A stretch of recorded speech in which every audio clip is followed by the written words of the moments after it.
ആകാശവാണി നമസ്കാരം. പ്രത്യേക വാർത്താ ബുള്ളറ്റിൻ വായിക്കുന്നത് ആമിന നജുമ. നിയമസഭാ തെരഞ്ഞെടുപ്പിനുള്ള പ്രചാരണം സംസ്ഥാനത്ത് ഊർജിതമായി തുടരുന്നു. വോട്ടെടുപ്പിന് ഇനി 9 ദിവസം മാത്രമാണ് അവശേഷിക്കുന്നത്. LDFന്റെ പ്രചാരണാർത്ഥം മുഖ്യമന്ത്രിയും മുതിർന്ന CPIM നേതാവുമായ പിണറായി വിജയൻ ഇന്ന് തിരുവനന്തപുരം ജില്ലയിലെ വിവിധ മണ്ഡലങ്ങളിൽ തിരഞ്ഞെടുപ്പ് യോഗങ്ങളിൽ പങ്കെടുക്കും. CPIM പോളിറ്റ് ബ്യൂറോ അംഗം പ്രകാശ് കാരാട്ട് നാളെ കോട്ടയത്ത് പ്രചാരണത്തിനെത്തും. NDAയ്ക്ക് വേണ്ടി ഖുഷ്ബു സുന്ദർ ഇന്ന് കോഴിക്കോട് ജില്ലയിലെ മാവൂർ റോഡിൽ പ്രചാരണ പരിപാടിയിൽ പങ്കെടുക്കും. BJP ദേശീയ അധ്യക്ഷൻ നിതിൻ നവീൻ ഇന്ന് കൊല്ലത്ത് വിവിധ പ്രചാരണ പരിപാടികളിൽ പങ്കെടുക്കും. UDFന് വേണ്ടി ലോക്സഭാ പ്രതിപക്ഷ നേതാവ് രാഹുൽ ഗാന്ധി ഇന്ന് കണ്ണൂരിലും കോഴിക്കോടും പ്രചാരണം നടത്തും. കോൺഗ്രസ് നേതാവ് ശശി തരൂർ ഇന്ന് കോട്ടയത്ത് പ്രചാരണ പരിപാടികളിൽ പങ്കെടുക്കും. 3 മുന്നണികളിൽ നിന്നുമുള്ള പ്രമുഖ നേതാക്കൾ വിവിധ മണ്ഡലങ്ങളിൽ തിരഞ്ഞെടുപ്പ് യോഗങ്ങളിൽ പങ്കെടുക്കുന്നുണ്ട്. കേരളത്തിനു പുറമെ പുതുച്ചേരിയിലും അസമിലും ഏപ്രിൽ 9-നാണ് വോട്ടെടുപ്പ്. വോട്ടെണ്ണൽ മെയ് 4-ന് നടക്കും.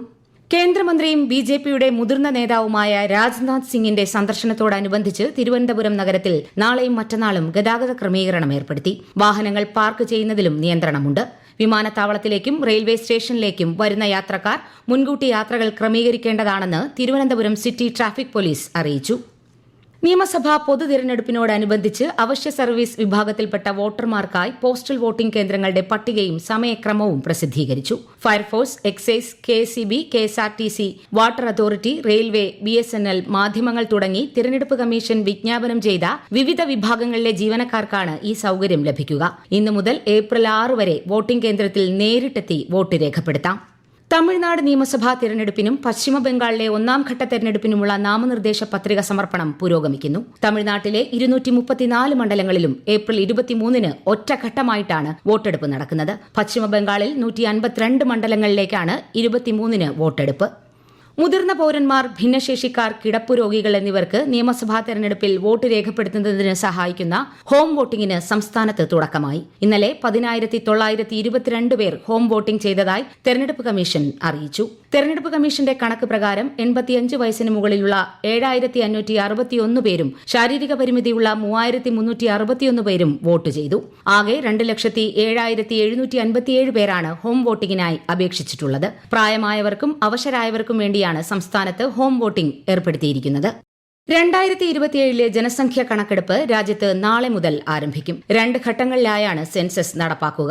രാജ്യത്തെ 16ാമത് സെൻസസും സ്വാതന്ത്ര്യാനന്തര ഇന്ത്യയിലെ 8ാമത്തെ സെൻസസുമാണിത്. ഡിജിറ്റൽ രീതിയിലായിരിക്കും സെൻസസ് നടപ്പാക്കുക.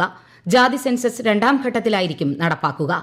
നിയമസഭാ പൊതുതിരഞ്ഞെടുപ്പിൽ തിരുവനന്തപുരം ജില്ലയിലെ സ്ഥാനാർത്ഥികളുടെ വരവ് ചെലവ് കണക്കുകളുടെ 2ാം ഘട്ട പരിശോധന നാളെ മുതൽ ശനിയാഴ്ച വരെ തൈക്കാട് PWD റെസ്റ്റ് ഹൌസിലെ കോൺഫറൻസ് ഹാളിൽ നടക്കും. രാവിലെ 10:30-ന് കഴക്കൂട്ടം, വട്ടിയൂർക്കാവ്, തിരുവനന്തപുരം, നേമം എന്നീ മണ്ഡലങ്ങളിലെ പരിശോധന ആരംഭിക്കും. തുടർന്നുള്ള ദിവസങ്ങളിൽ മറ്റു മണ്ഡലങ്ങളിലും വരവ് ചെലവ് കണക്കുകളുടെ പരിശോധന നടക്കും. തിരുവനന്തപുരം ജില്ലയിലെ പോളിംഗ് ഉദ്യോഗസ്ഥരുടെ പരിശീലനം മുൻനിശ്ചയിച്ച പ്രകാരം നാളെ മുതൽ ശനിയാഴ്ച വരെ നടക്കുമെന്ന് ഇലക്ഷൻ ട്രെയിനിംഗ് ജില്ലാ നോഡൽ ഓഫീസർ അറിയിച്ചു. നാളെയും മറ്റന്നാളും EVM കമ്മീഷനിംഗ് നടക്കുന്നതിനാൽ പോളിംഗ് ഉദ്യോഗസ്ഥരുടെ പരിശീലന തീയതികളിൽ മാറ്റമുള്ളതായി കാണിച്ച് വാട്സ്ആപ്പ് സന്ദേശം പ്രചരിക്കുന്ന സാഹചര്യത്തിലാണ് വിശദീകരണം. ജൈനമതത്തിലെ അവസാനത്തെ തീർത്ഥങ്കരനായ വർദ്ധമാന മഹാവീരന്റെ ജന്മവാർഷികമായ ഇന്ന് രാജ്യം മഹാവീർ ജയന്തി ആഘോഷിക്കുന്നു. രാഷ്ട്രപതി ദ്രൌപദി മുർമു, ഉപരാഷ്ട്രപതി CP രാധാകൃഷ്ണൻ, പ്രധാനമന്ത്രി നരേന്ദ്രമോദി, കേന്ദ്ര ആഭ്യന്തരമന്ത്രി അമിത് ഷാ, സ്പീക്കർ ഓം ബിർല തുടങ്ങിയവർ ജനങ്ങൾക്ക് മഹാവീർ ജയന്തി ആശംസകൾ നേർന്നു. രാഷ്ട്രപതി ദ്രൌപദി മുർമുവിന്റെ കർണാടക, ബീഹാർ സന്ദർശനത്തിന് ഇന്ന് തുടക്കമാകും. ബീഹാറിലെ രാജ്ഗിറിൽ നാളന്ദ സർവകലാശാലയിൽ നടക്കുന്ന ബിരുദദാന ചടങ്ങിൽ രാഷ്ട്രപതി സംബന്ധിക്കും. നാളെ കർണാടകയിലെ തുംകുരുവിലെ ശ്രീ സിദ്ധഗംഗാ മഠത്തിൽ ശ്രീ ശിവകുമാര മഹാസ്വാമിജിയുടെ ഗുരുവന്ദന ചടങ്ങിലും 119ാമത് ജയന്തി ആഘോഷത്തിലും രാഷ്ട്രപതി പങ്കെടുക്കും. സംസ്ഥാനത്ത് LPG, PNG, city gas, petrol, diesel എന്നിവയുടെ വിതരണം നിരീക്ഷിക്കുന്നതിനായി സെക്രട്ടേറിയറ്റിൽ 24 മണിക്കൂറും പ്രവർത്തിക്കുന്ന LPG വോർ റൂം പ്രവർത്തനം ആരംഭിച്ചു. ഇതുമായി ബന്ധപ്പെട്ട് പൊതുജനങ്ങൾക്കുള്ള പരാതികളും നിർദ്ദേശങ്ങളും 1800-425-0290 എന്ന ടോൾ ഫ്രീ നമ്പറിൽ അറിയിക്കാവുന്നതാണ്. സംസ്ഥാനത്തെ വിവിധ ജില്ലകളിൽ ഒറ്റപ്പെട്ട ശക്തമായ മഴയ്ക്ക് സാധ്യതയെന്ന് കേന്ദ്ര കാലാവസ്ഥാ വകുപ്പ്. കോഴിക്കോട്, കണ്ണൂർ, കാസർഗോഡ് ജില്ലകളിൽ ഇന്ന് മഞ്ഞ ജാഗ്രതയാണ്. ഉയർന്ന അൾട്രാവയലറ്റ് സൂചിക രേഖപ്പെടുത്തുന്ന പശ്ചാത്തലത്തിൽ പത്തനംതിട്ട, ആലപ്പുഴ, കോട്ടയം, ഇടുക്കി ജില്ലകളിൽ ഓറഞ്ച് ജാഗ്രത പ്രഖ്യാപിച്ചു. കൊല്ലം, എറണാകുളം, തൃശൂർ, പാലക്കാട്, മലപ്പുറം ജില്ലകളിൽ മഞ്ഞ ജാഗ്രതയാണ്. പ്രത്യേക വാർത്താ ബുള്ളറ്റിൻ കഴിഞ്ഞു. അടുത്ത വാർത്താ പ്രക്ഷേപണം ഉച്ചയ്ക്ക് 12:30-ന്.